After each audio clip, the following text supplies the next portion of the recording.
Okay, ladies, it's safe to exit the lockdown. First of all, I've had a professional haircut, and I look much less threatening, I hope. Second thing, I've reconciled with Minnie Mouse. 2 videos ago, some of you might recall that I had cheated on her with another mug. But we are back together, and she's giving me her wonderful coffee, yet again.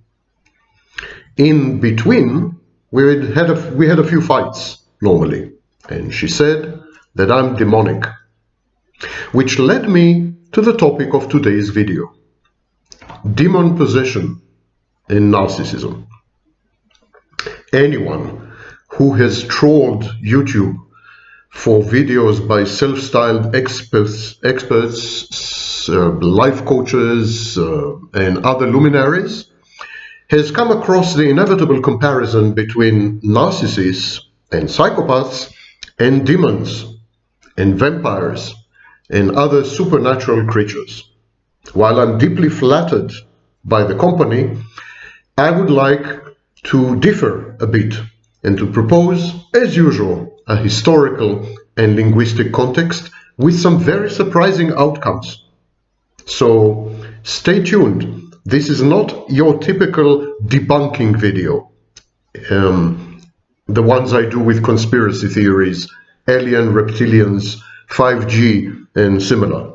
This one has to do with a smooth transition between demonology and its twin psychiatry. And so let us start by first perhaps agreeing on a common language. Quarks, Q-U-A-R-K-S, these are supposed to be the building blocks of matter in the universe, yet no one has seen them. No one has captured a quark, and in all probability, they don't really exist in the classical sense. Same with God. No one has captured God. No one has spoken to God outside a mental asylum. Same with demons. Same with ego, superego, and id, Freud's famous inventions. Last time I checked, none of my colleague professors of psychology, psychologists, therapists, and psychiatrists has ever interacted with an ego, sat down with an ego for coffee, or discussed matters with a superego.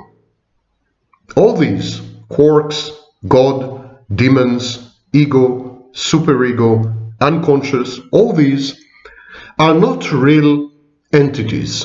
They are not ontological entities. They are not objects, like, for example, your television set, or your money, what's left of it. All these are language elements. They are words. Words that we use, metaphorically usually, to capture the essence of something, the essence of an object, the essence of a process, the essence of an observation.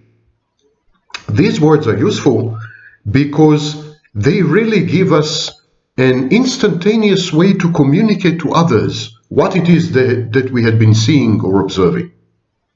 So in the Middle Ages, there were no psychiatrists, good for them. Instead, they had priests.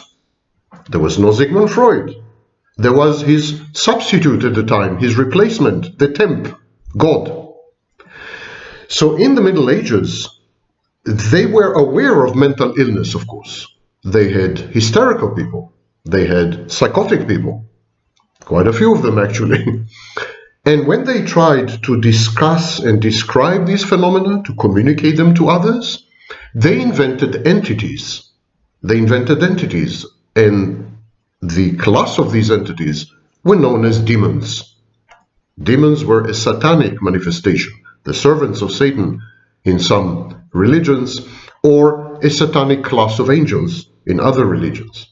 And demons were language elements, exactly as today we would talk about ego, superego, id, unconscious, conscious. These are also language elements. And so it's very important to understand that all we have done in the past 600-700 years is we had transitioned from one type of vocabulary, one type of dictionary, to another type of vocabulary. We have changed the words we use, our language elements. But have we changed the essence? Can we easily compare a demon to the ego? Is a demon another word for ego? A demonic person another word for an egotistical person? Don't forget that in the Middle Ages there was something called morality play. Morality play was a theater play, also called an interlude. It was a type of allegory. There was a guy, the protagonist, and he was walking around on the stage, and he met all kinds of reifications, personifications of various moral attributes. There was a character that represented God, another one, death, every man, good deeds, angel, knowledge, beauty, discretion, strength, wealth, worldly possessions, this, that. So there were all kinds of people, actors walking on stage, and each one of them reified or symbolized a kind of trait or behavior or class of objects or characteristics. And so this was the morality play. And every man was interacting with these, and they were discussing wealth, worldly possessions, the imminence of death, God's power, importance of holding values, and through the morality play, the morality and ethics of the age were communicated to the observers. There were other characters: pity, perseverance, imagination, contemplation, free will, etc., etc. And all of them blatantly, openly represented moral ideals. Some of these characters were good, some of them were evil, some of them were in between, some of them were classical characters like Mary or the child Christ or angels and so on, or God. And some of them were demons. And demons were considered to be alien spirits, entities. And the characteristic of demons, as opposed to the others, was that demons controlled people's actions. In the book Witches and Neighbors, written by Briggs, he says, possession might be defined as a direct action of the devil, operating on an individual whose own sins had exposed him to this terrible fate. In other words, the individual, the possessed individual, was to blame for his own possession. He was guilty. He became possessed because he sort of opened the gates to the dark side, to the dark entity, to darkness. He opened the gates to evil, to satanic emanations. And he did this by sinning, by doing something wrong. He was the victim of his own past transgressions, of his own remorse and regret. Now that's very interesting, because it's exactly contrary to narcissism. In narcissism, there's no remorse, there's no regret, and there's no perception of sins. The narcissist commits sins, but is not aware of these sins, nor is this sin instrumental or functional. It's more kind of a byproduct, side effect, offhanded, a result of goal orientation. Narcissistic supply, and in the process will stop at nothing. He is ruthless, relentless, and callous. Same with the psychopath. But we'll come to that a bit later. The demon, once he enters the person, he seizes the entire personality. It's a diabolical being that actually becomes the person, even physically. And in this sense, demonic possession is the erstwhile, the predecessor of what today we would call in science fiction body snatching. It's like an alien entity that becomes the person. Narcissism is the same. It's an alien being, in effect. It's a fictitious being, the false self, who takes over the narcissist, possesses the narcissist, if you wish, becomes the narcissist. There's nothing there except the false self. The narcissist does not exist. There's nobody home. It's a hall of mirrors, as I keep telling all of you. It's a kaleidoscope. So the narcissist is an apparition. We'll talk about it a bit later in this video. It's an apparition possessed or controlled by a piece of fiction. The difference between the narcissist and classical demon possession as it had been perceived in the Middle Ages, is that the false self is invented by the narcissist. It's a concoction, it's a piece of fiction authored by the narcissist. It's exactly like someone would write a book and the book would take over, or someone would make a sculpture, the sculpture will take over, or someone would paint a painting, and the painting will take over the life of the painter, which is the famous case of Dorian Gray in the novel. And so in the Encyclopedia of Witches and Witchcraft, there is such a thing, believe it or not, they say there are two ways to become possessed by the devil. Either the devil passes directly into a person, or someone, usually said to be a witch or a wizard, working with the devil, sends a demon into the victim through bewitchment. The Jesuit professor Dr. Malachi Martin, in Hostage to the Devil, outlines the stages of possession. First, there's the actual entry point, when the evil spirit first enters the victim. Then there's a stage of erroneous judgment by the possessed in vital matters, perhaps including the making of unethical choices. Until now, it sounds like classical narcissism. Then there's the voluntary yielding of control by the possessed person to the invading spirit, even though he knows the spirit is alien to his personality. It's a good metaphor of the false self. And finally, there's perfect possession. And indeed, narcissism, as the Diagnostic and Statistical Manual says, is all-pervasive. It's ubiquitous.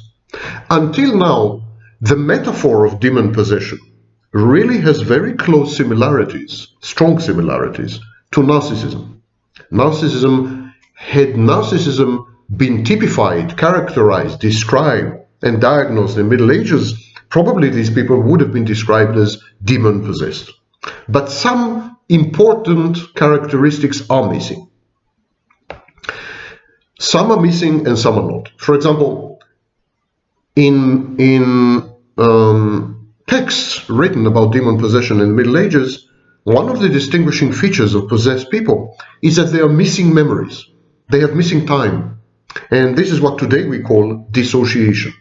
Dissociation is an integral and crucial part of many cluster B personality disorders, notably borderline personality disorder, where dissociation is a diagnostic criterion, and narcissistic personality disorder, where the narcissist tries to compensate for his lapses of memory by lying and confabulating. So, dissociation is common to both the demon-possessed person and the narcissist and the borderline. Then there is perceptual distortions. The perceptual distortions described in possession literature, medieval possession literature, up to the 18th century, I would say. These perceptual distortions are what today we would call hallucinations, delusions, illusions, but some of them, a small part, is what today would be titled cognitive deficits. It's an impaired or defective reality testing. It's when the possessed person does not perceive reality properly, misinterprets cues from the physical environment, from the social environment, and from other people. For example, sexual hyperperception. He would tend to interpret behaviors of other people as hypersexualized, and he would tend to act on these cues inappropriately. For example, he would rape a woman. So perceptual distortions, these are also common to narcissism, pathological narcissism, and demon-possessed people. There's a loss of sense of control in demon-possessed people. They feel that they are controlled by a demon. They feel they are alienated. They are what we call clinically, they are estranged. They feel that whatever they're doing, it's not entirely they who are doing. So a woman diagnosed with borderline personality disorder very often would say, I felt like I had been on autopilot. I felt that it wasn't me, depersonalization. I felt that whatever was happening was not real, derealization. Or I forgot what had happened, dissociative amnesia. This sense of loss of control is very central to demon possession and to narcissism, borderline, and to some extent psychopathy as well. Many psychopaths describe the moment that their impulses took over and they couldn't control the impulses. Actually, classical texts on psychopathy by Karpman, by Cleckley, by others, classical texts mention repeatedly that psychopaths are out of control, that this is the main feature, that the most transient whim, the most transitory thought, cognition, the most fleeting emotion kind of prompts the psychopath to act, and to act impulsively, and to act without due consideration to possible consequences, including very adverse consequences.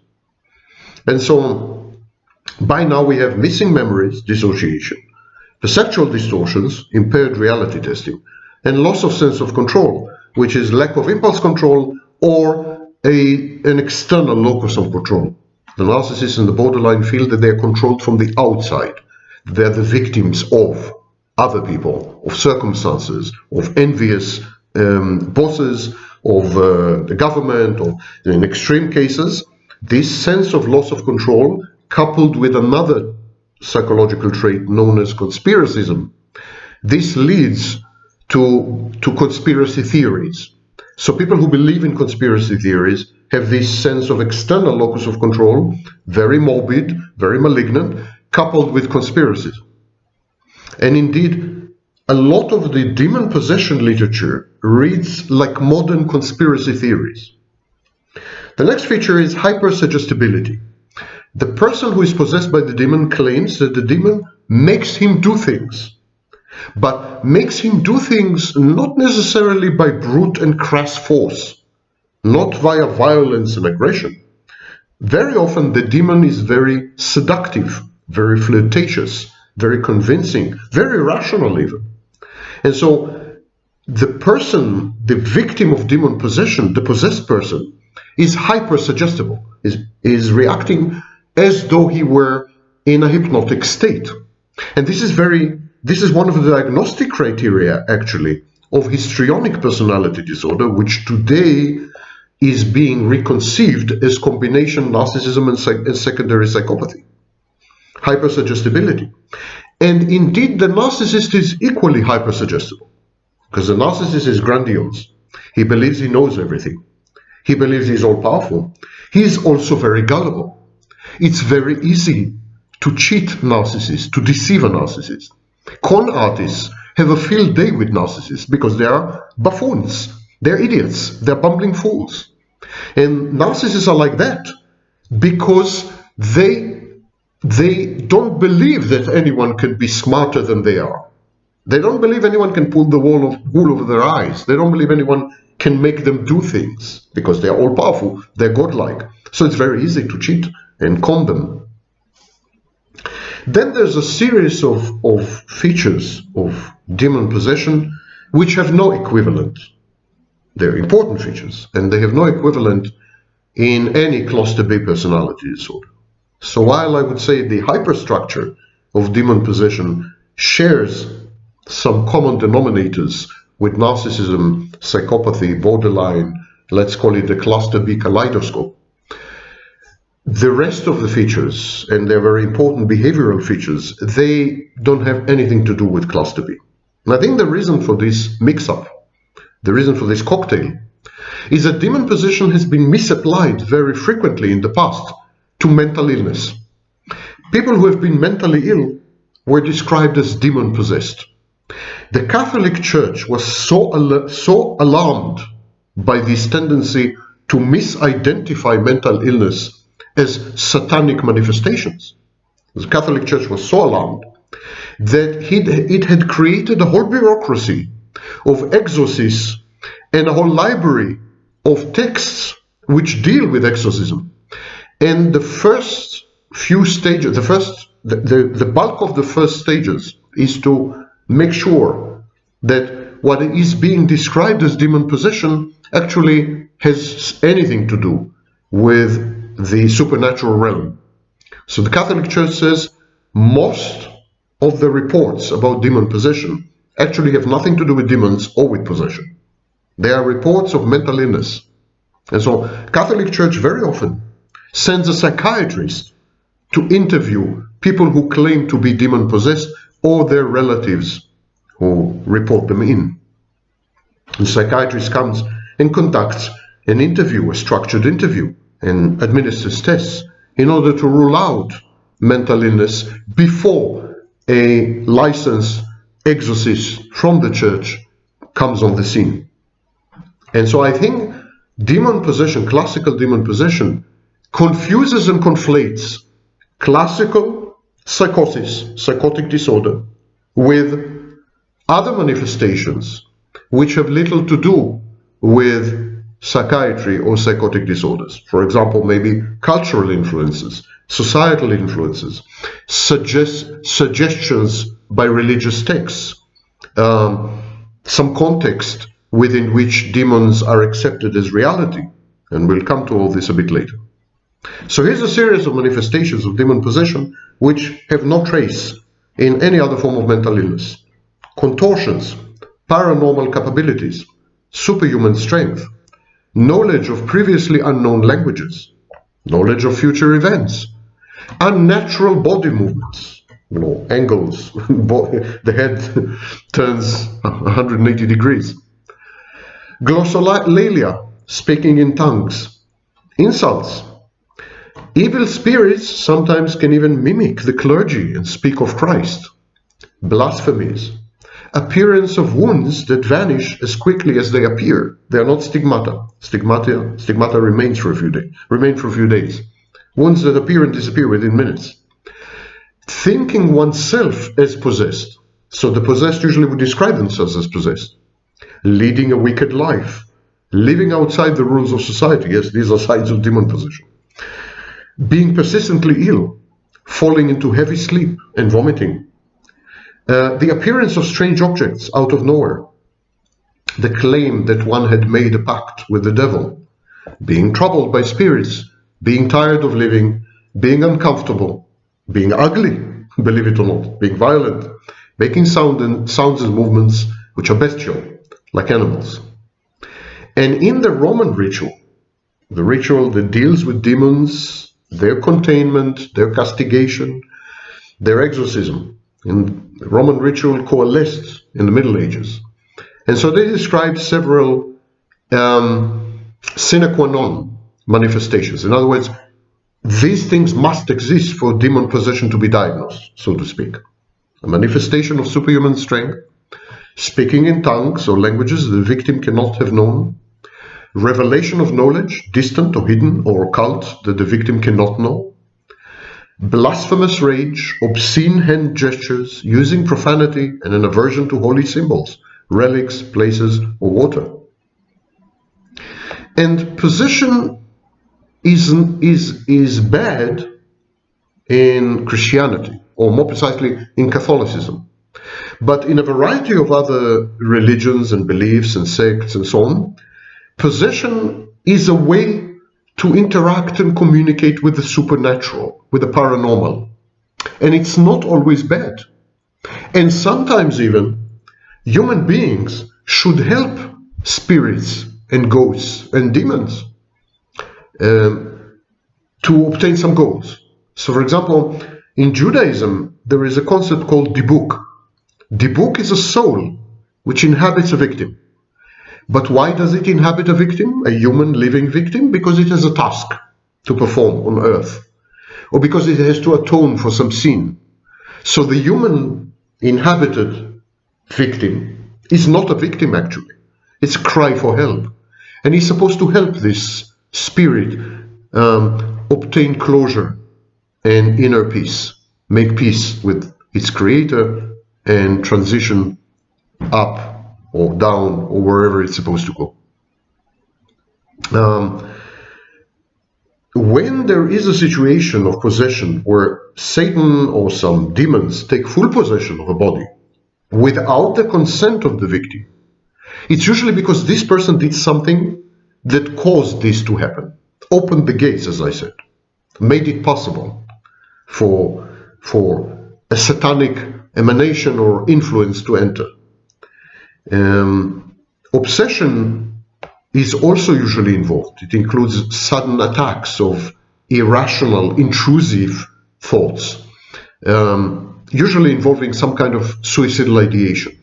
and infiltrating into unconscious and preconscious visuals, like, for example, dreams. And then there's something called oppression.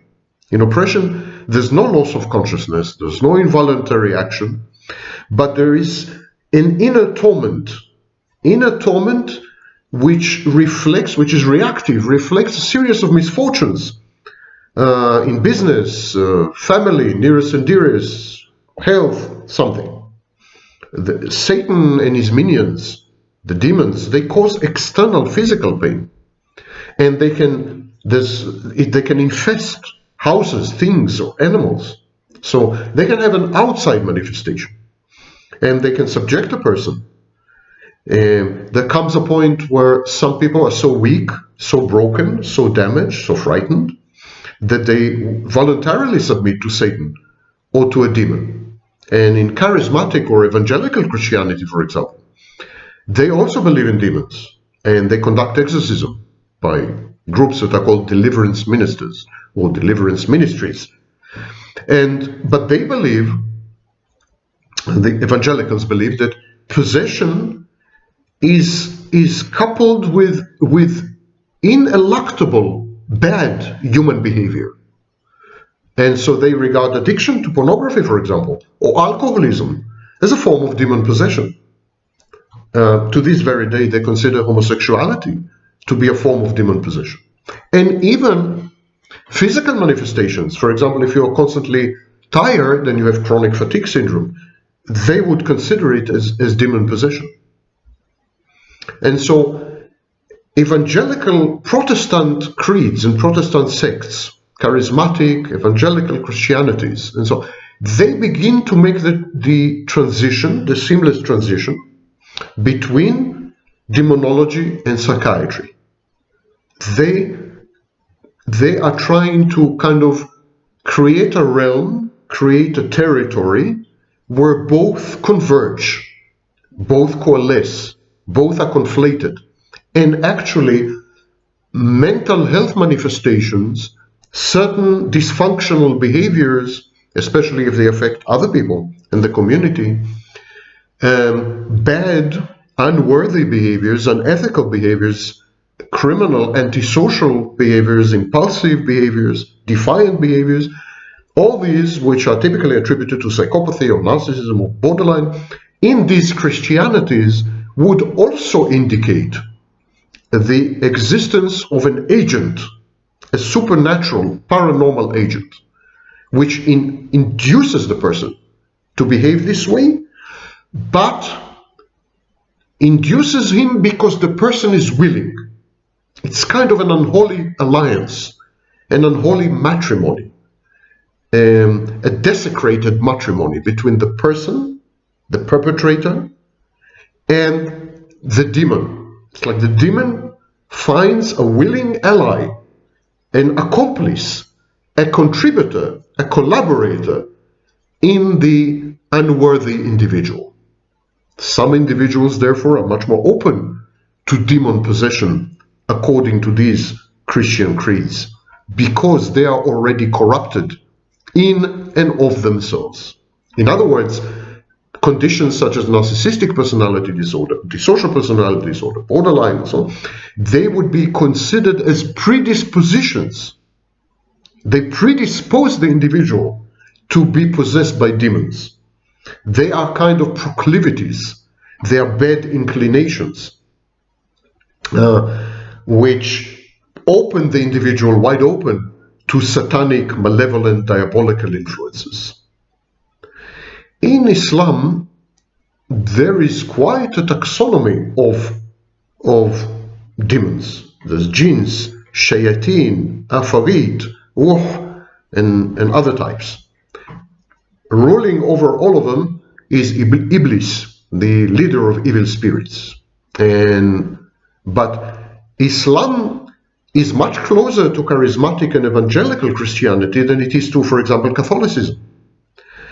Because in Islam, an evil spirit cannot tempt and seduce humans into sin unless these humans are already addicted totally to what Islam would call lower desires.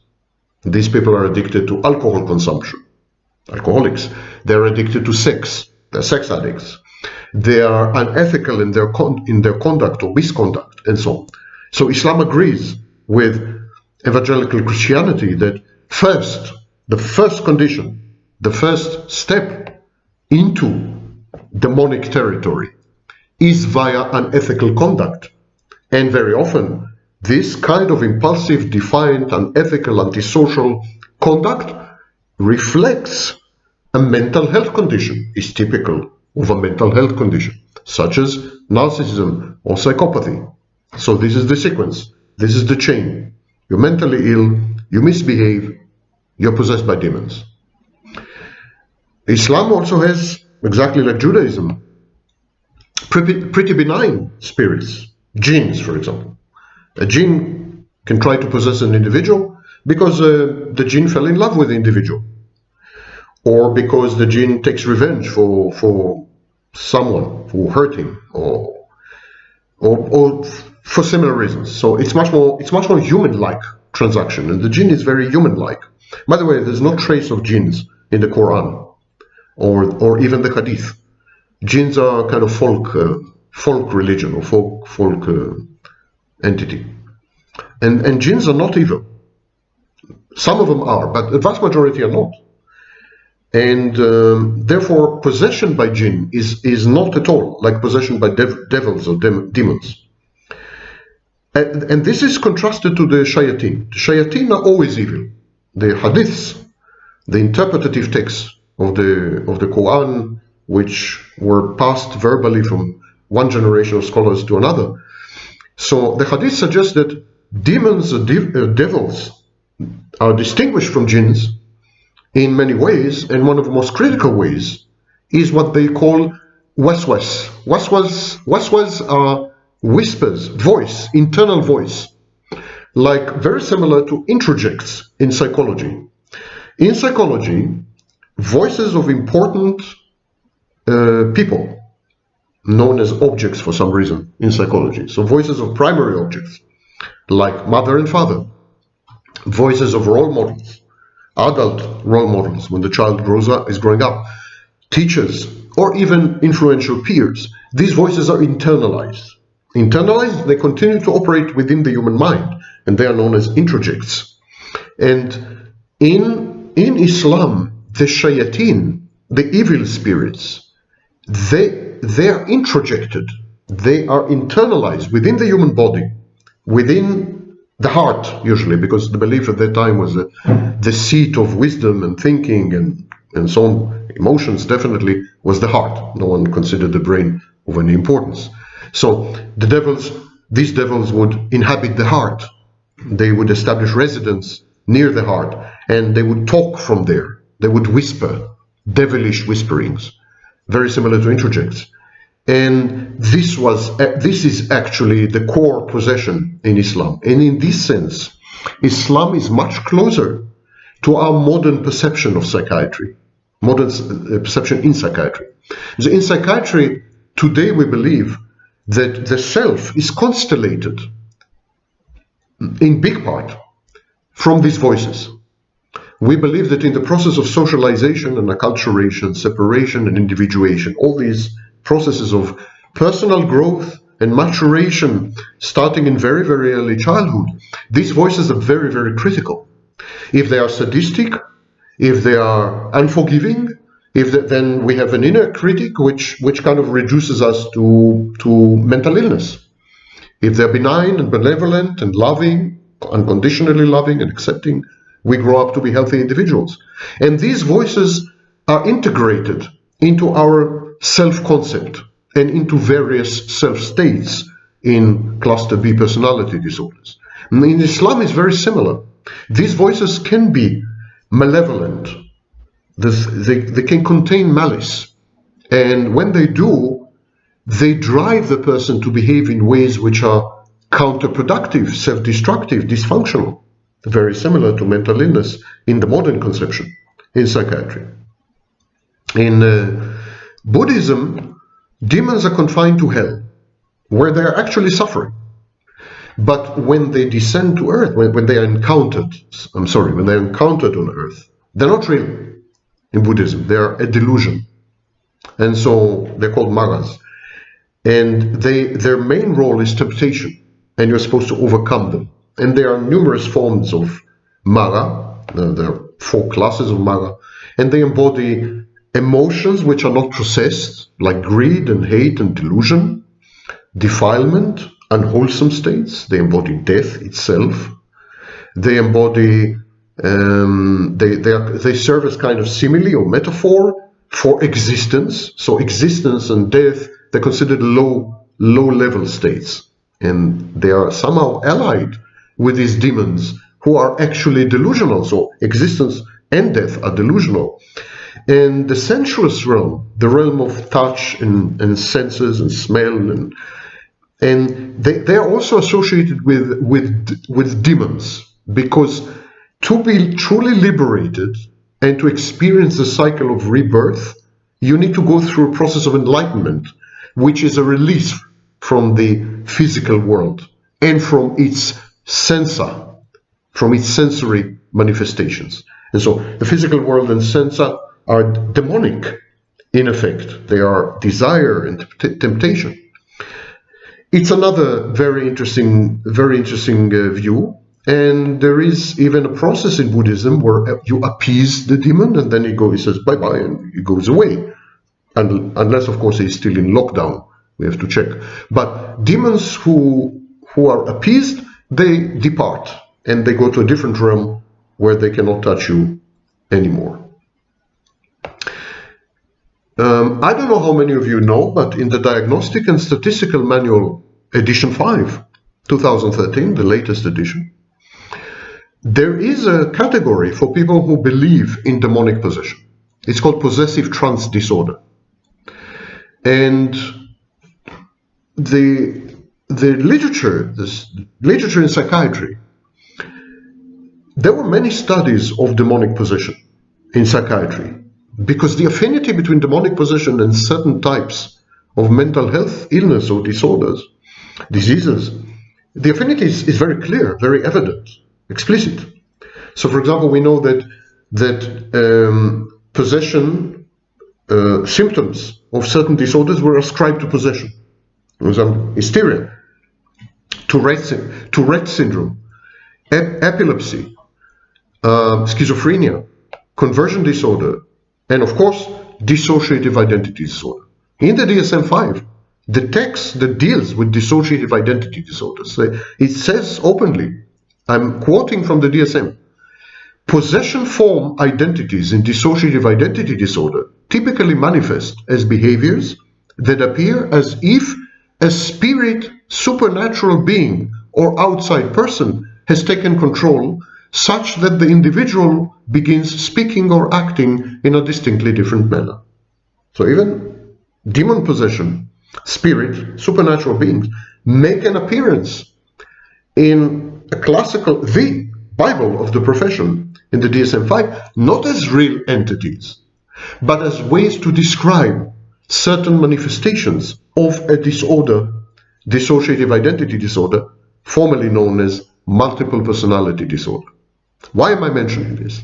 I'm mentioning this because I've spent the last 25 years trying to convince colleagues and laymen that narcissistic personality disorder, borderline personality disorder, are post-traumatic conditions that are essentially variants of dissociative identity disorder.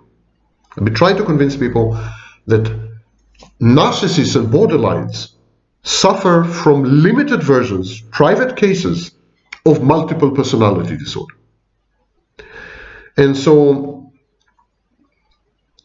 the Diagnostic and Statistical Manual, edition 5, it says that the personality states of dissociative identity disorder, or self-states in borderline, they may be interpreted as possession in some cultures. Spirit possession in many cultures are very often associated with traumatic experiences. We have numerous stories where someone goes through a traumatic experience and then he is overtaken by a spirit or by a demon or by an alien entity and so on and so forth.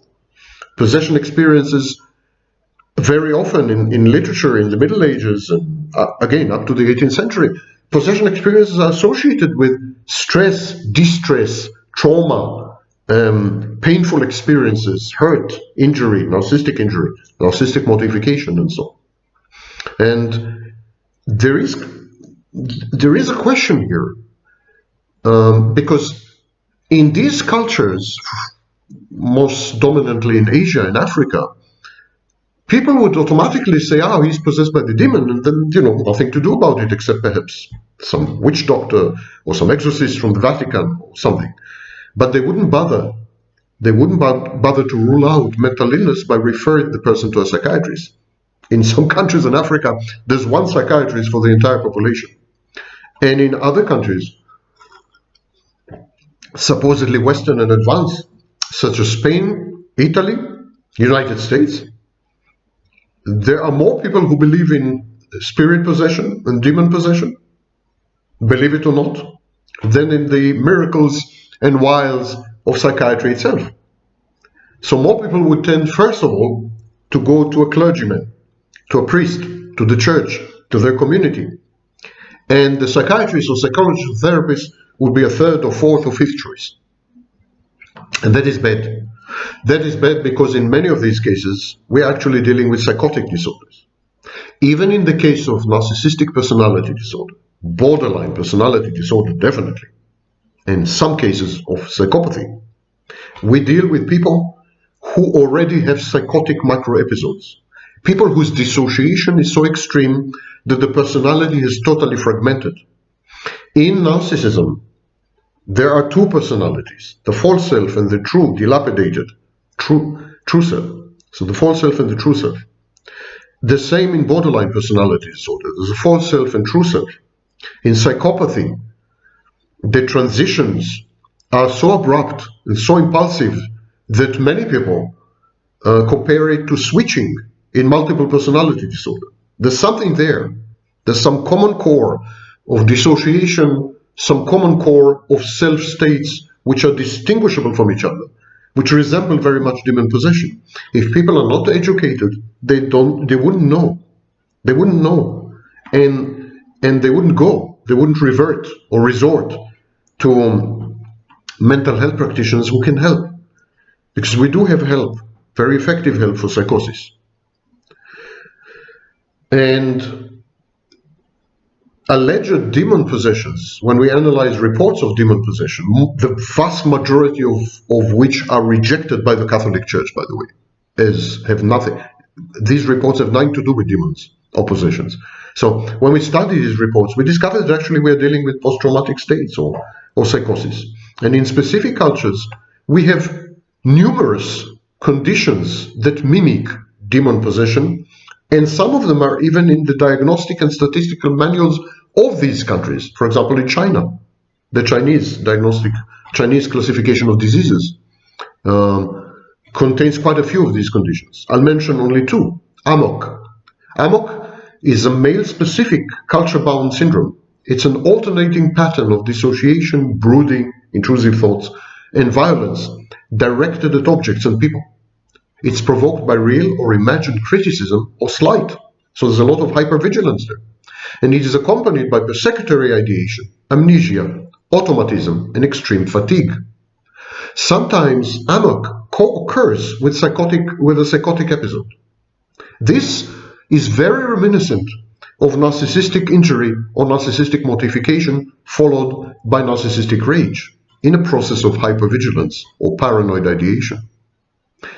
Amok is common in Malaysia, where it was discovered, in Laos, in the Philippines, in Polynesia, where it's called Kafaud or Kathaud, in Papua New Guinea, in Puerto Rico, where it's called Mal de Pelea, and among the Navajo Native Americans, where it's called the Icha. I hope I am pronouncing it remotely correctly. Another condition is the Shinbyung. Shinbyung is another culture-bound syndrome, typical to a specific culture. And it's in Korea, where I worked for a few years. Shinbyung is very common there. It's an illness that progresses from general unease, anxiety, somatic complaints like weakness, dizziness, fear, parorexia. Parorexia means eating disorders. insomnia, and gastrointestinal problems. So it starts like this, and then it progresses to dissociation. And when dissociation sets in, these people report possession by ancestral spirits. So 25 years ago, I suggested a methodological framework. I compared the narcissist to a person suffering from dissociative identity disorder, formerly known as multiple personality disorder.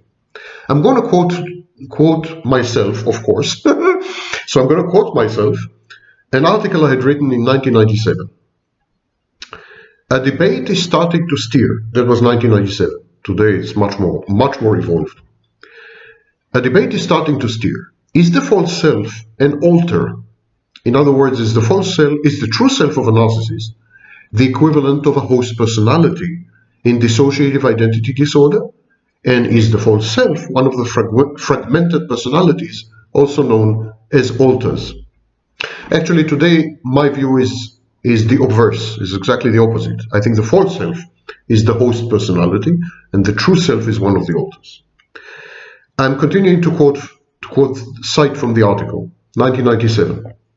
My personal opinion is that the false self is a mental construct, not a self in the full sense. It is the locus of the fantasies of grandiosity, the feelings of entitlement, omnipotence, magical thinking, omniscience, and magical immunity of the narcissist. It lacks so many elements that it can hardly be called a self. Jungians would say that it's not a constellated self. Moreover, I continue in the article, the false self has no cut-off date. Dissociative identity disorder alters, alternative personalities. These personalities have a date of inception, when they started. They are reactions to a specific trauma, moment of abuse. The false self is a process, not an entity. It is a reactive pattern and a reactive formation.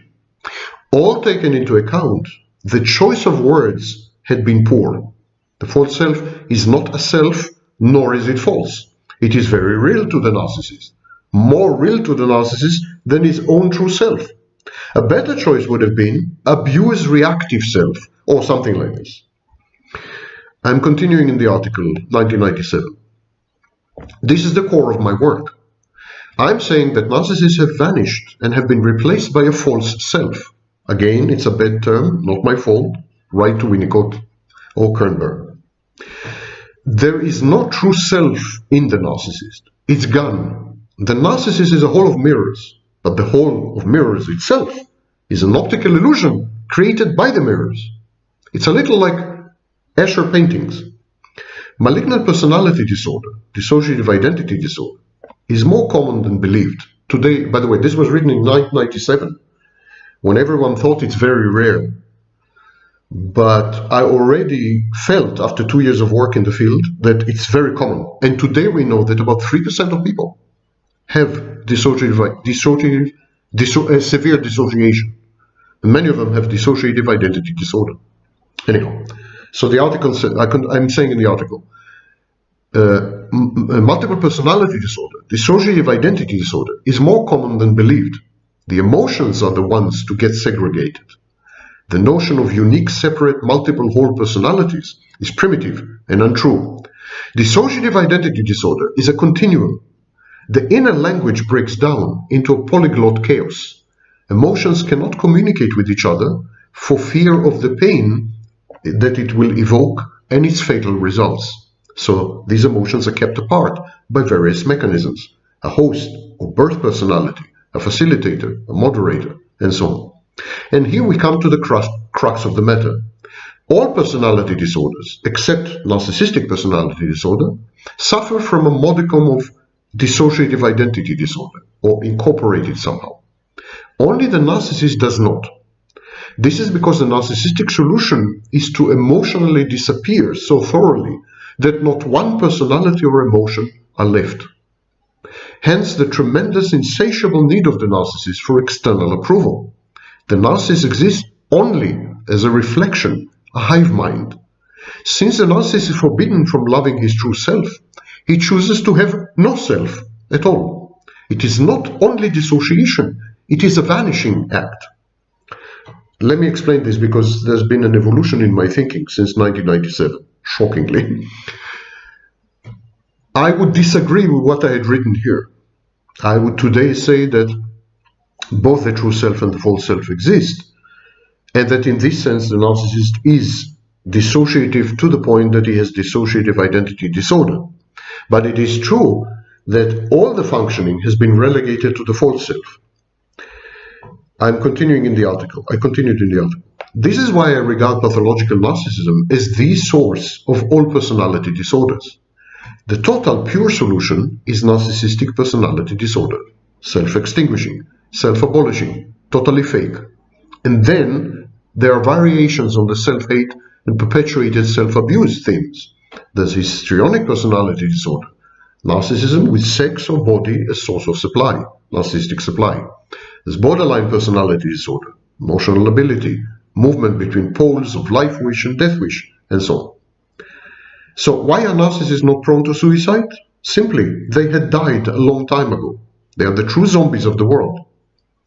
If you read vampire and zombie legends, you will see how narcissistic these creatures are. End of the quote from my article in 1997. You already see here the seeds of comparing narcissism to supernatural entities such as vampires, zombies, or, well, demons are not mentioned here, but they might as well have been mentioned here. And this is because the narcissist vanishes as a human being in any meaningful way. It must be stated categorically. If you don't have empathy and you don't have access to your emotions, or maybe if you have only negative emotions, in no way that I'm aware of can you be defined as human. You are not human. A person without empathy, without emotions, is not human in any sense of the word. It's a good simulation of a human. It has resonance tables that enable him to imitate a human. So it's a good it's mimicry, it's mimesis, it's mimetic, it's a good artificial intelligence creation. It's an alien that takes over. It's any metaphor that you wish. It's a demon, but it's not human. Narcissists and psychopaths are not human because they lack these two ultra-critical features of humanity. And so this is perhaps why people feel intuitively and counterfactually that narcissists are demonic, that psychopaths are satanic. People are trying desperately to explain to themselves, how is it possible to have a human form? How is it possible to mimic perfectly empathy, emotions? How is it possible to give all the right responses? To possess ostensibly all the right values? How is it possible to analyze accurately situations, real life situations, and give excellent advice? How is it possible to do all this if you lack the most critical modules of being human? And so they say, well, this is supernatural. There's something supernatural going on here. This is satanic. That's an imitation. It's a facade intended to deceive us and mislead us and tempt us and seduce us. The phenomenon of narcissism and psychopathy is so harrowing and so out of our daily human experience that we have to resort to archetypes, Jungian archetypes, to religious motifs and symbols, to a proliferation of supernatural entities in a desperate attempt to grasp somehow what is supposedly the essence of this thing that is sitting opposite us, smiling, talking, crying, pretending? Is it real? Can a simulation be that convincing? Is something wrong with us? Something wrong with us? Are we perhaps defective? Is something wrong with our empathy maybe? I mean, it's so unsettling. And the Japanese roboticist Masahiro Mori called it the Uncanny Valley. He said that when robots become totally humanoid, android, when they become totally human-like, we're going to feel very uncomfortable around them. Because we would still feel something off-key, off-note, but we won't be able to Put a finger in it. It's the same with the narcissists and psychopaths. They're like the super highly sophisticated robots of the future. They come from the future. They were sent to us from the future. I don't know how to. So they're like from the year 2500. They are creatures from Kurzweil's singularity. They resemble humans so convincingly, so amazingly well, and yet we know that they're not. We feel, I mean, healthy people feel, normal people, neurotypicals, they feel something is missing, something is off key, there's a wrong note there somewhere, a false note. It's a ersatz, it's an imitation. This brand is counterfeit. But when push comes to shove and you say, well, can you explain why? They can't. No one can. It's just a feeling, an intuition. So we regress. We regress to the Middle Ages. We're looking for other types of language to help us because we experience the world via language. Language creates consciousness. And so to create an awareness and consciousness and interpretation of these creatures, narcissists and psychopaths, we need different language. The language we have is insufficient. It breaks down. It collapses. And this is how we experience narcissists. But how does a narcissist experience his own life? Narcissist experiences life as a prolonged, incomprehensible, unpredictable, frequently terrifying, deeply saddening nightmare. This is a result of the functional dichotomy, fostered by the narcissist himself, by the way, between his false self and his true self. The true self, the fossilized ashes of the original immature personality, the true self is the one that does the experiencing in normal people. The false self is nothing but a concoction, a figment of the narcissist disorder, a reflection in the narcissist's hall of mirrors, a glint in his eyes. The false self is incapable of feeling, emoting, experiencing, yet it is fully the master of the psychodynamic processes which rage within the narcissist psyche. Narcissist is a volcano. This inner battle between true and false, you see, it's a morality play. True and false, good and bad, good and evil, God and Satan. It's binary, it's dichotomous. The narcissist uses splitting defense mechanisms to see the world and to idealize and devalue people in rapid succession. But he himself is split. He is splitting reified. This inner battle is so fierce that the true self experiences it as a diffuse, though imminent and eminently ominous threat. There's also identity diffusion, typical also of borderlines. Mini break. How would you feel if you had this ongoing warfare, conflict, dissonance inside you? You would feel anxiety. The narcissist feels anxiety. He finds himself constantly ready for the next blow, next loss, next calamity. He does things. He acts and he knows not why he's doing these things. Wherefrom? He says things. He behaves in certain ways which he knows endanger him, put him in line for punishment. Psychopaths describe their inner experience the same way. Narcissist hurts people around him, breaks the law, violates accepted morality, I don't know what. He knows that he is in the wrong. And sometimes he feels ill at ease on the rare moments that he does feel. As opposed to psychopaths, some narcissists are capable of remorse, regret, shame and guilt, although it has more to do with being found out, losing face. Now, psychopath is utterly incapable of any of this. The narcissist sometimes wants to stop, but he doesn't know how. Gradually, he is estranged from himself. He is possessed, in a way, by some kind of demon. He feels like a puppet on invisible mental strings. The narcissist resents this feeling, of course. He wants to rebel. He is repelled by this part in him with which he is not acquainted.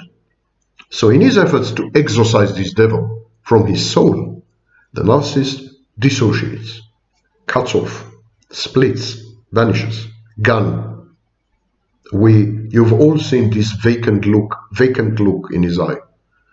The eyes are the windows to the soul.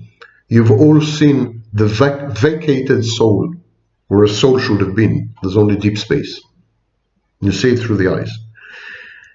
An eerie sensation sets in and pervades the psyche of the narcissist in such moments.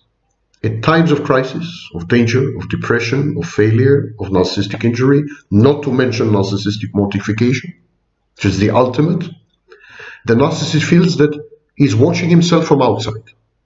This is called depersonalization. This is not an out-of-body experience. Don't cast it in any supernatural terms. It's not an astral body or whatever. Narcissist doesn't really exit his body. It is just that he assumes involuntarily the position of a spectator, a polite observer, mildly interested in the whereabouts of one Mr. Narcissist. And the feeling is very much like watching a movie. The illusion is not complete. You know it's a movie. It's not precise also. But you know, watching a movie involves dissociation. You dissociate the rest of the world when you watch a movie.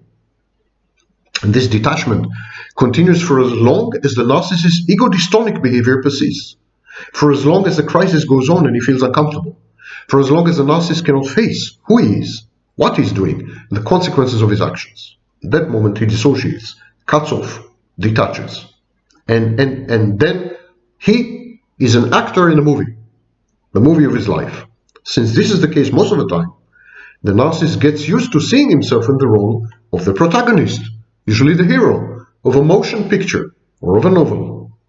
It also sits well with his grandiosity, of course, with his fantasies. And sometimes the narcissist talks about himself in the third person singular. So Donald Trump calls himself Trump. Sometimes he calls his other narcissistic self by a different name. That's also common. The narcissist describes his life, its events, its ups and downs, vicissitudes, pains, elation, disappointments. He describes all this ensemble of things that constellate into a coherent, cohesive life in normal, healthy people. He describes all these in the most remote, professional, and coldly analytical voice, as though he were describing, with a modicum of involvement, the life of some exotic insect. And if you read Kafka's Metamorphosis, where the protagonist wakes up one morning and finds out that he had turned into a cockroach, mind you, there are echoes of this. Because the guy wakes up, and to his horror, he's a cockroach. But he doesn't freak out. He starts to analyze his cockroachness. So now what the narcissist does. Narcissist watches himself, derealizes, depersonalizes, and dissociates, of course. Watches himself from outside, and then, as though he were some scientist observing a very exotic form of life, he starts to sort of analyze, synthesize, offer synoptic views, make projections, as though it's none of his business. As though he were talking about someone else, and that someone else is the false self. The metaphor of life as a movie, gaining control by writing a scenario or by inventing a narrative, is therefore not a modern invention. Caveman narcissists have probably done the same. Neanderthal narcissists. Some narcissists are still Neanderthal. But this is only the external, superficial facet of the disorder. Don't forget this.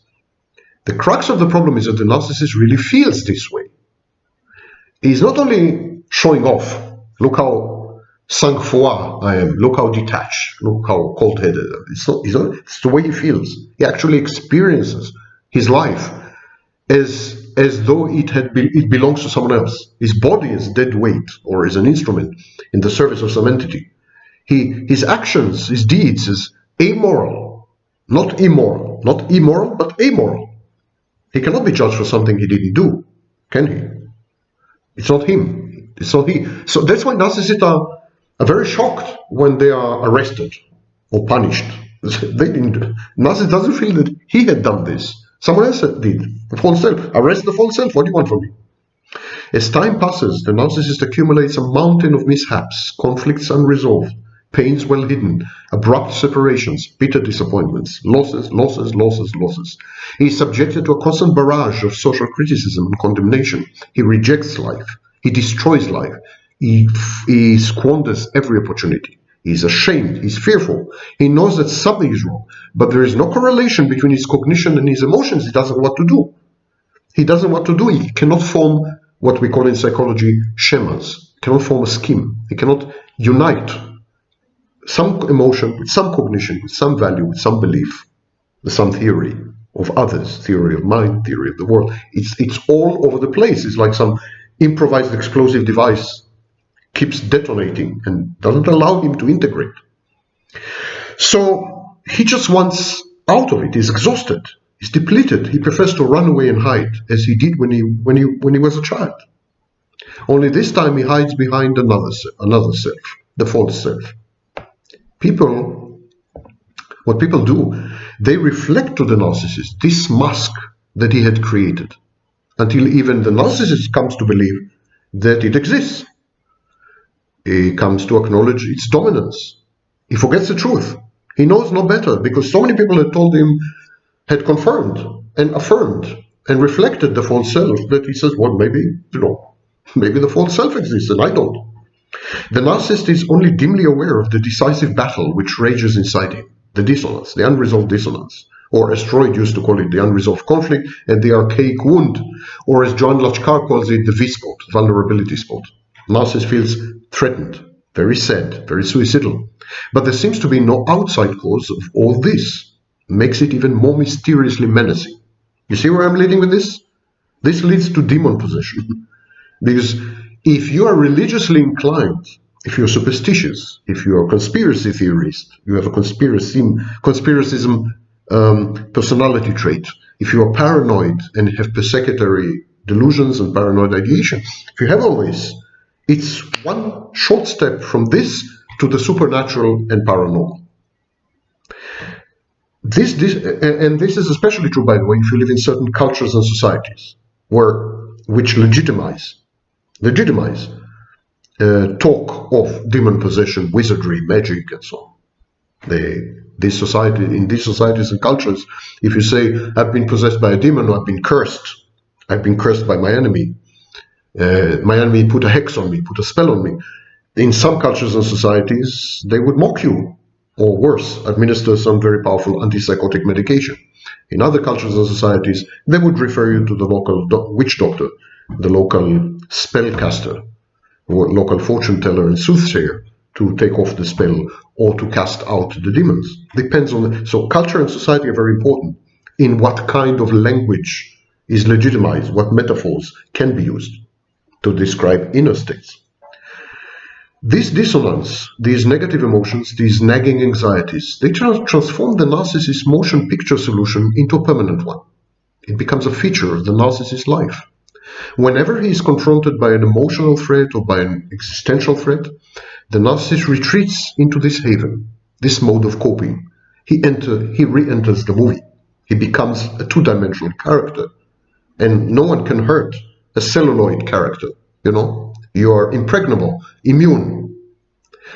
The narcissist relegates responsibility and submissively assumes a passive role. He who is not responsible cannot be punished, runs the subtext of this capitulation. The narcissist is thus conditioned to annihilate himself, both in order to avoid emotional pain and in order to bask in the glow of his impossibly grandiose fantasies. And the narcissist does all this with fantastic zeal, fanatic zeal, with efficacy. Prospectively, he assigns his very life to the false self. Decisions to be made, judgments to be passed, agreements to be reached, not my business. Let the false self take care of it. False self is like a kind of combination, super efficacious butler and tyrannical master. Retroactively, the narcissist reinterprets his past life in a manner consistent with the current needs of the false self. It is no wonder that there is no connection between what the narcissist did feel in a given period of his life, or in relation to a specific event, and the way that he sees or describes or remembers these later on. The narcissist may describe certain occurrences or phases in his life as tedious, painful, sad, burdening, even though in reality what had happened is that he had experienced these periods, these occurrences, these phases, these events entirely differently. At the time he was very happy. The same retroactive coloring occurs with regards to people. The narcissist completely distorts the way he had regarded certain people, the way he had felt about these people. His inclination is directly and fully derived from the requirements of his false self during the process of recasting and rewriting and reframing and inventing new narratives. In other words, a person can be all good, wonderful, perfect, brilliant, beautiful, amazing, gorgeous, and the day after, the exact opposite of all these things. Idiot, ugly, this, that. Why? Because the false self had rewritten the script overnight. And you need to change your view of that person. So these are the transitions between idealization and evaluation. In sum, the narcissist does not occupy his own soul, nor does he inhabit his own body. There's no continuity there. It's discontinuity embodied, reified.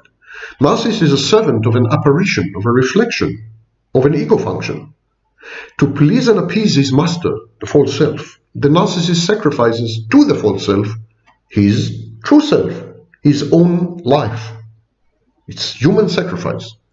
From that moment onward, the narcissist lives vicariously through the good offices or the bad offices of the false self. And throughout all this mess, the narcissist's personal biography, throughout all this mess, the narcissist feels detached, alienated, estranged from his self, even from his false self. He constantly harbors the sensation that he is watching a movie with a plot of which he has but little control and to which he is not privy. It is with certain interest, even bemusement or, fascination, that he watches this film. Still, he is watching. Only that, he's just watching. He's a mere passive observer. The narcissist also engages in permanent Orwellian alterations to the emotional content, rewriting, history. The content which accompanied certain events and people in his life, he constantly rewrites it. He has like 200 versions of the same event. Same love affair, same marriage. He rewrites his emotional history according to instructions emanating from the false self. Thus, not only does the narcissist relinquish control of his future life, the movie, he gradually loses ground to the false self in the battle to preserve the integrity and genuineness of his past experiences. The false self gobbles up not only the narcissist, but even his memory. And because there's no identity without memory, the narcissist loses his identity. Identity dispersion or diffusion or erosion. He's eroded by these two processes. And the narcissist gradually disappears and is replaced by his disorder to the fullest extent. And of course all this can happen also as a result of medical conditions. For example, many of these phenomena occur when there's traumatic brain injury. And this is why in some cultures and societies and some periods in history, people with brain injury, traumatic brain injury, or problems in the brain, problems with brain biochemistry, there were schizophrenic paranoids, brain problems. These people were described as demon-possessed or alternatively as prophets with privileged access to supernatural divine voices. Much closer to our period, Phineas Gage was a 25-year-old construction foreman. He lived in Vermont in the 1860s. While working on a railroad bed, he packed powdered explosives into a hole in the ground using tamping iron. The powder heated and blew up in his face. The tamping iron that he had been using rebounded and pierced the top of his skull, ravaging the frontal lobes. 8 years later, his doctor, a guy aptly named Harlow, reported the changes to Phineas Gage's personality following the accident. The good doctor says, Phineas Gage became fitful, irreverent, indulging at times in the grossest profanity, which was not previously his customs, manifesting but little deference to his fellows, impatient of restraint or advice when it conflicts with his desires, at times pertinaciously obstinate, yet capricious and vacillating, devising many plans for future operation, which are no sooner arranged than they are abandoned, in turn for other plans appearing more feasible. His mind was radically changed, so that his friends and acquaintances said he was no longer Gage. In other words, the brain injury turned Phineas Gage into a psychopathic narcissist. Rewind and listen again. It's a psychopathic narcissist. Similarly startling transformations have been recorded among soldiers with penetrating head injuries suffered in World War I. Same, exactly. They became narcissist psychopaths. Orbitomedial wounds made people pseudo-psychopathic. I'm quoting from the literature. Grandiose, euphoric, disinhibited, puerile. When the dorsolateral convexities were damaged, the soldiers affected became lethargic and apathetic, and so they were called pseudo-depressed. A doctor by the name of Geschwind noted that many had both syndromes. They were both psychopathic and depressed. I don't want to go into this, but there is a very strong affinity between narcissism and depression, to the point that at some stage scholars and others, myself included, suggested that narcissism might be a depressive disorder. Back to the issue. In a study titled Gray Matter Abnormalities in Patients with Narcissistic Personality Disorder, published in June 2013 in the Journal of Psychiatric Research, the authors conclude, relative to the control group, narcissistic personality disorder patients had smaller gross matter volume in the left anterior insula. Independent of group, gray matter volume, in the left anterior insula was positively related to self-reported emotional empathy. Complementary whole brain analysis yielded smaller gray matter volume in frontoparlimbic brain regions comprising the rostral and medium cingulate cortex, as well as the dorsolateral and medial parts of the prefrontal cortex. Wow, it's quite a mouthful. Here we provide the first empirical evidence for structural abnormalities in frontoparlimbic brain regions of patients with narcissistic personality disorder. The results are discussed in the context of narcissistic personality disorders patients' restricted ability for emotional empathy. The diagnostic and statistical manual is clear. The brain injured may acquire traits and behaviors typical of certain personality disorders, but head trauma never results in a full-fledged personality disorder. And so it says in the DSM, in the General Diagnostic Criteria for Personality Disorder, F, the enduring pattern is not due to the direct physiological effects of a substance, example given, a drug of abuse, a medication, or a general medical condition such as head trauma. In my book, Malignant Self-Love, Narcissism Revisited, yes, I'm the author, I had written, it is conceivable, though, that a third unrelated problem causes chemical imbalances in the brain, metabolic diseases such as diabetes, pathological narcissism, and other mental health syndromes. There may be a common cause, a hidden common denominator, perhaps, I don't know, a group or array of genes. Certain medical conditions can activate the narcissistic defense mechanism. Chronic ailments are likely to lead to the emergence of narcissistic traits or narcissistic personality style. Traumas, such as brain injuries, have been known to induce states of mind akin to full-blown personality disorders. Such narcissism, though, is reversible, tends to be ameliorated or disappear altogether when the underlying medical problem does. Other disorders like bipolar disorder, mania, depression in the past, they are characterized by mood swings that are not brought about by external events. Endogenous mood swings, not exogenous. But the narcissist's mood swings are strictly the results of external events, as he perceives and interprets them, of course. But phenomena which are often associated with narcissistic personality disorder, such as depression or obsessive-compulsive disorder, these phenomena are treated with medication. Some indications are that SSRIs, such as fluoxetine, known as Prozac, might have adverse effects if the primary disorder is narcissistic personality disorder. They sometimes lead to this serotonin syndrome, which includes agitation and exacerbates the rage attacks typical of the narcissist. The use of SSRIs is associated at times with delirium and the emergence of a manic phase, and even with psychotic microepisodes. This is not the case with the heterocyclics, MAO, and mood stabilizers, such as lithium. Blockers and inhibitors are regularly applied without discernible adverse side effects, as far as NPD is concerned. Not enough is known about the biochemistry of NPD. There seems to be some vague link to serotonin, but no one knows for sure. There isn't a reliable non-intrusive method to measure brain and central nervous system serotonin levels anyhow, so it is mostly guesswork at this stage. And so, we have gone a long way in this video. We started with demon possession, then I tried to show the equivalent in mental illness and how certain mental illness can be easily perceived as controlled from the outside, which would be conducive to the perception of demon possession in some cultures, societies and periods. And now I want to finish by discussing time.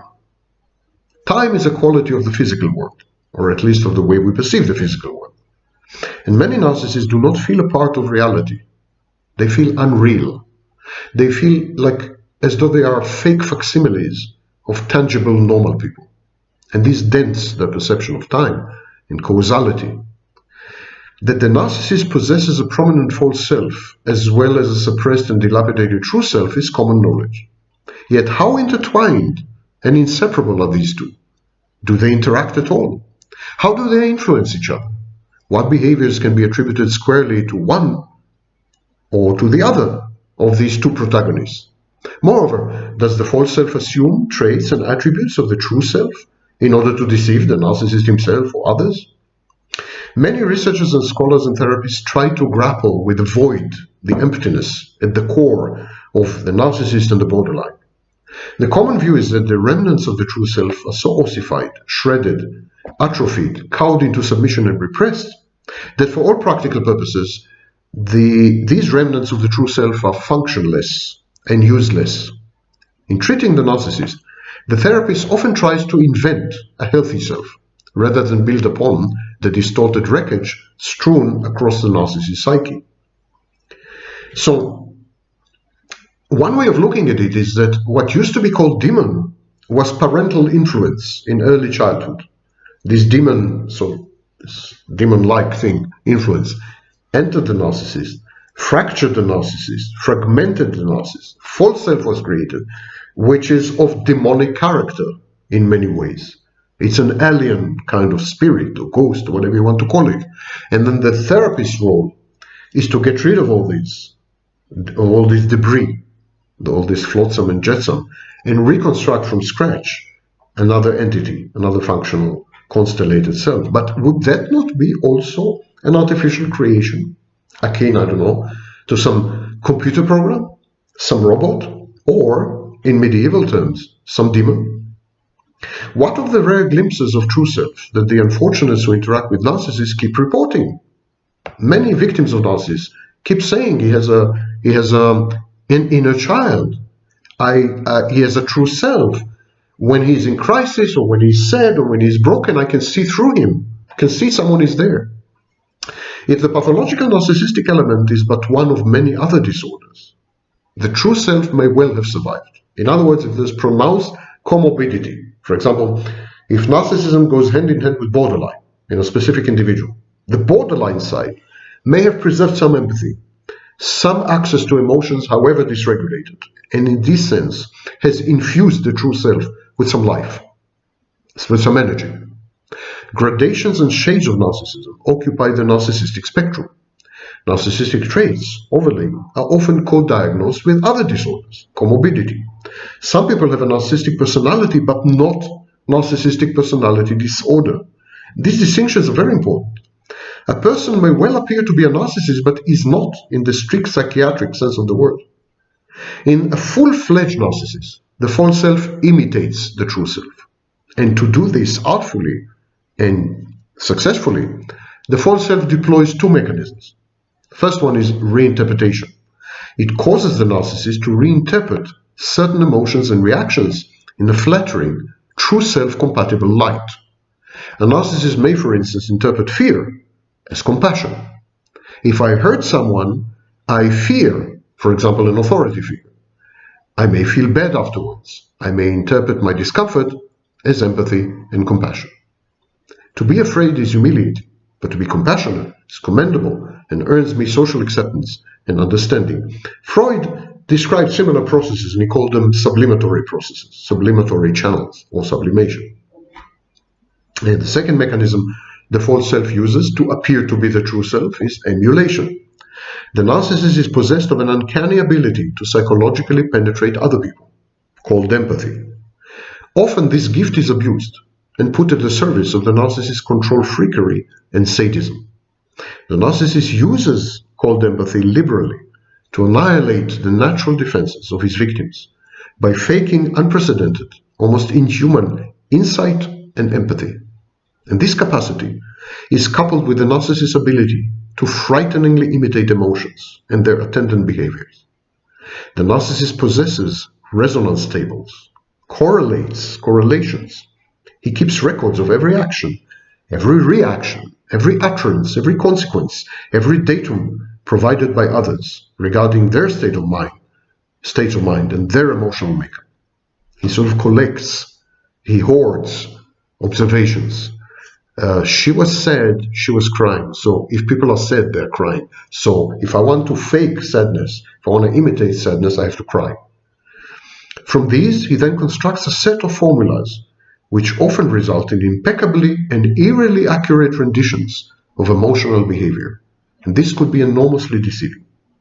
Another source of belief that the narcissist is demon-possessed, because in medieval lore, well into the 18th century, one of the distinguishing hallmarks and features of demons was their ability to imitate humans so deceptively and so perfectly that no one could tell the difference, except highly trained people of the church, experts from the church. We have no church anymore. We have no religion anymore. God is gone and left us to our own devices. We are at the mercy of narcissists and psychopaths. And they are at the mercy of their own creations, the false self. And the false self is merciless, ruthless, and relentless. God save us all. And now, goodbye from Minnie.